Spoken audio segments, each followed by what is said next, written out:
Welcome to the Fundraising Leadership Podcast, where, of course, we talk about fundraising and leadership and also management and coaching. My name is David Langiuli. And I'm Janice Cumming. And David, today we are excited to have a guest with us who is Jessica Wroblewski. And Jessica is the newly appointed Director of Annual and Planned Giving at the University of Waterloo, which for those of you who don't know is just a little bit outside of Toronto in Canada. So welcome, Jessica. Thanks, Janice. Thanks, David. Glad to be here. Yeah, congratulations on your promotion. Thanks. It feels pretty good, I have to say.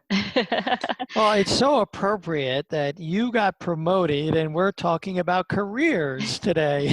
It's like I planned it. I think you did. I think you said to your boss, hold off on that promotion till I come on the podcast. Exactly. Yes, yeah. And, you know, it's interesting, like, you used the word, and you wrote a blog post for us, which we'll link to in the show notes, and you used the word thoughtful. And you kind of explained a little bit, but for those who are listening, tell us why you intentionally chose the word thoughtful in terms of career planning. Mm-hmm. I think for me, it's everyone focuses on success. And I think we all have this idea of success, that it's making lots of money or having that job title. It's not necessarily what everybody thinks of as success, which is, number one, why I didn't want to use that. But the other reason is that, just because you put a lot of effort, work, a lot of thought into your career, it doesn't mean you're going to be successful. I think the most important thing that I've done in my own career, and why I wrote that article and called it Building a Thoughtful Career, is because putting thought into it is number one. If you don't have a plan, I think every fundraiser knows this, you're not going to be successful. You're not going to raise money. And the same thing is true about your career. If you don't put thought into it, if you don't know what you want, if you don't know what success looks like to you, you're not going to be successful. So that's why I think it's important to build a thoughtful career, and hopefully you'll be successful. I wish you to be successful, but it's not always guaranteed, right? There is luck. There is opportunity, and it's just making sure that you have done everything you can so that if those opportunities come up, you are considered for them. Well, I like what you're saying. It reminds me of Dwight Eisenhower, who was, general in World War II, president of the United States. His granddaughter just came out with a book about her grandfather, and he was quoted. He was the mastermind behind D-Day in Europe, and he said something to the effect that it wasn't so much the plan for the invasion of Europe that mattered. It was the process of planning, because as soon as they hit the beaches in Normandy, the plan went out the window. Yeah. Right. But it was the process of planning, thinking through, as being thoughtful and thinking through, as you say, what you want. Yeah, and I think I like it too, because I think a lot about this in coaching. Like we can set goals, and it's really better to feel like you're sort of evaluating how you're doing, because you can't control what other people decide to do, right? But it's like at the end of the day, I often say to those clients, so like at the end of the day, at the end of the week, like if you feel like you've done what you want to do, then you can feel good about yourself. So I think that's really important. So yeah. And so Jessica, you shared 3 kind of key pieces in the article about how you have, been thoughtful in terms of building your career. So let's kind of go through those. So the first one is continuing education. My favorite. As she smirks. I've done a little studying, I can say, of fundraising of the nonprofit sector. So yeah, it's definitely why that section was the longest, I think. Just because when you say lifelong learning or continuing education, I think people come at it from different angles. And I'm sure Janice has heard this in terms of fundraising, where people often come to me and say, masters or CFRE, which one should I do? And my response is, it's not an either or, and they're not the same thing. So, right? I mean, I think you have to really step back and say, what is education and what is available to me? So specific to fundraising, what avenues are there? And I think the area that most of us tend to focus on, usually because we're supported through work, is going to conferences, going to workshops or seminars that are focused on, let's say, learning how to be a better major gift fundraiser, or how to copyright for fundraising, those sorts of things, like very tangible outcomes. And I think that's super useful when you're a fundraiser. But I also think it's really hard to have the context for that if you don't understand fundraising at all. If you've just been thrown into, let's say, a coordinator level job and you are sent to a conference, you're not going to absorb most of that information because you don't have the context within fundraising to understand where it all fits, the difference between annual and planned and major gifts, and you don't have any experience to really pin it to say like, oh, now that makes sense when I talk to this donor, that's why this happened, or oh, I should have done this instead. And so I think naturally, because I'm just drawn to learning, I've always kind of fallen back on going through courses, whether it's through a university or it's through other providers of credible and well thought out education, to say, what are the fundraising skills that I need to know to be able to be taken credibly and to do a good job as a fundraiser. So I'll say the Ryerson program. So the Ryerson Fundraising Management Program was definitely a key decision that I made to take those courses, and they covered the gamut of fundraising, each focused on a specific piece. And so I did the whole certificate, but you can certainly do one course at a time. And then if you want to learn more about specific types of fundraising, I think about planned giving, which has always been a passion of mine and kind of off the side of my desk. Now it's, half of my role, but I just wanted to know more about it and be confident in conversations when somebody would bring up, oh, I'm thinking about my will, or I'm thinking about how I want to leave a legacy, which is the perfect thing that is an entryway to say, oh, well, let me talk to you about leaving a gift in your will to my charity then. And it's when you're not comfortable with those conversations because you've never thought about it, you've never taken a course, of course you're not going to lean into it. So I was equipped with the knowledge. I made those choices to take those courses and I paid for them. And I just feel like it's set me up in my career to be successful and to be a really donor-centric relationship manager, as well as, for this position that I've just taken, to actually be now in charge of a whole pipeline of expectancies and be talking with donors about what legacy they want to leave at the University of Waterloo. So it's all because of continuing education in my mind. That's number one. So. We agree. Yes, exactly. Yeah, we're a lot of coaches are similar to that as fundraisers, like a little bit like, oh, what's next? What's next? What's next? What's the next thing I could take? But you took the step of, I love how you kind of touched on this in the article. Like there's the initial when you're newer, sort of learning the basics, and then sort of stepping into learning more about leading and managing. But then you decided to do a master's degree, which, to be honest, like very few fundraisers that I know personally have done that. So I'm curious, like, what's the sort of big picture that you get from that? Like, what is it that sort of drove that decision, and what has it given you? Mm-hmm. I think the feedback I was hearing in my career when I was looking at the master's program at Carleton was, you need a master's degree to be considered for leadership level positions.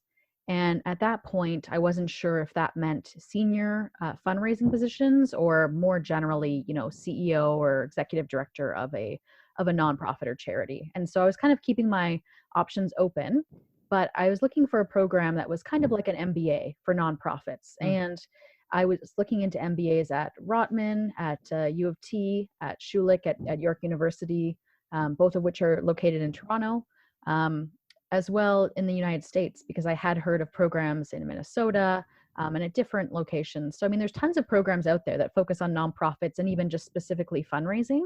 I think what appealed to me about the program at Carleton in Ottawa was that it was new. It seemed exciting. It wasn't too far. It was going to be very cost friendly to me. I did end up getting a scholarship as well, so that was definitely helpful. But it just seemed to cover the kind of spectrum of the nonprofit sector. And because I wasn't sure if my future laid just in philanthropy, I wanted to keep my options open. And I think the beautiful thing that happened is that it made me think about things outside of fundraising. What impacts fundraising, but fundraisers don't really learn about, or it doesn't actually happen to you on a day-to-day basis? You don't think about it. So government relations, right, is a perfect example. And I won't get too deep into this, but I mean, obviously I'm the chair of the government relations committee with AFP Canada. So, I mean, I think there's ways that you can intersect as a fundraiser with different parts of the nonprofit sector.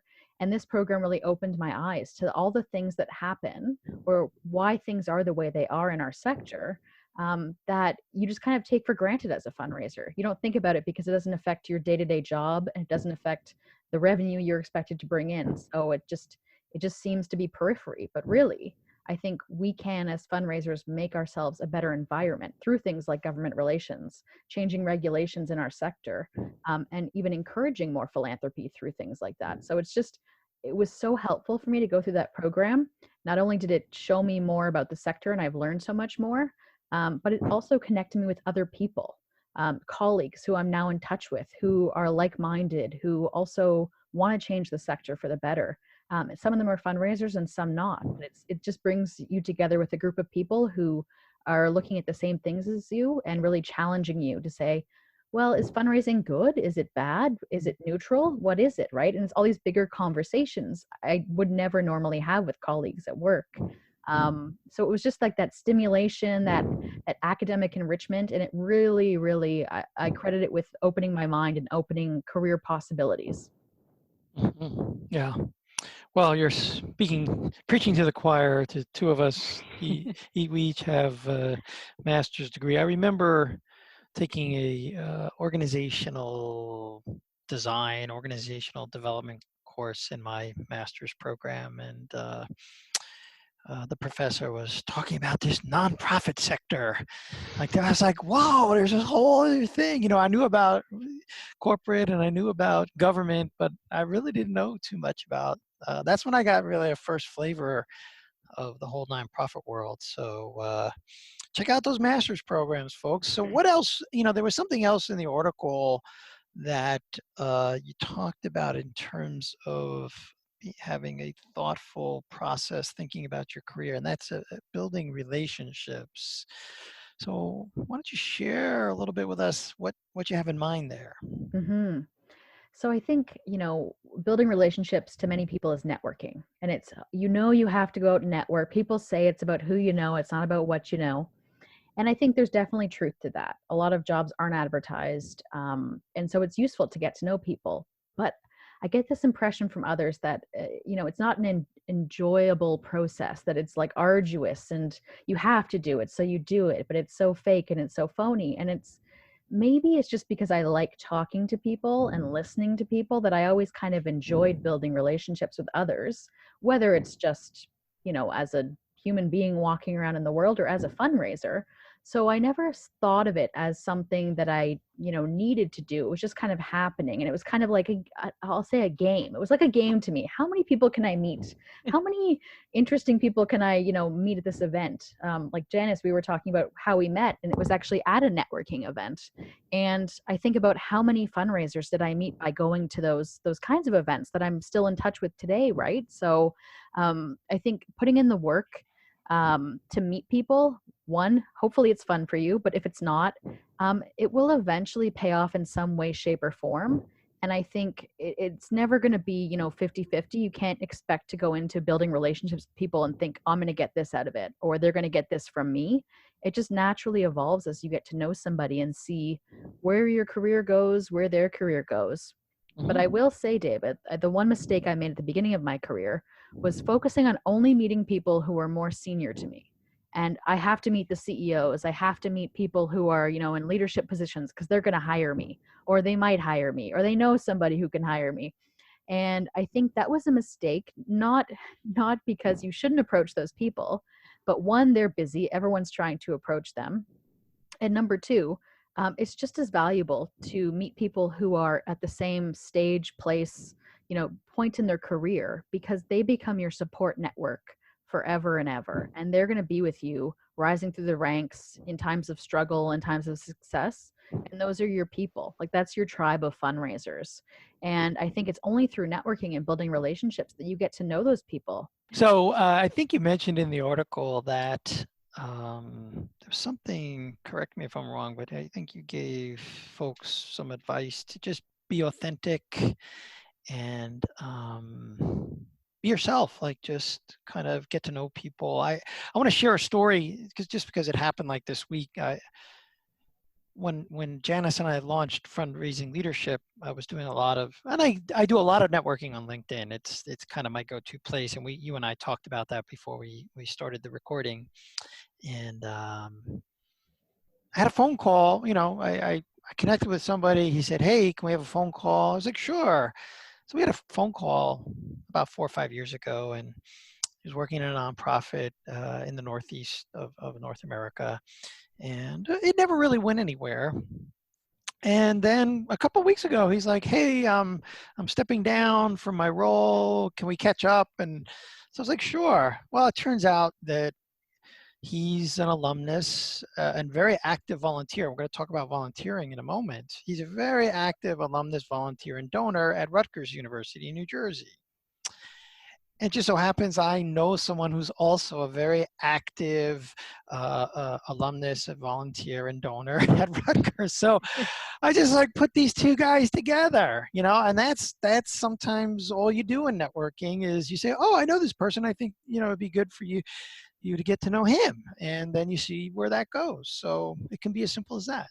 Yeah. Oh, And I think it's like, I love what you're saying, Jessica, and I will give a little shout out to our mutual friend Maeve, because we met at a Maeve's meetup in Midtown Toronto. I think you said what, 2014, we think, somewhere around there. mhm. And that was a networking thing that I really liked because it was quite small and intimate. Like, we were sitting at tables beside someone, and so I think those days of going to these big events and handing out your business cards are over, or at least hopefully they're over.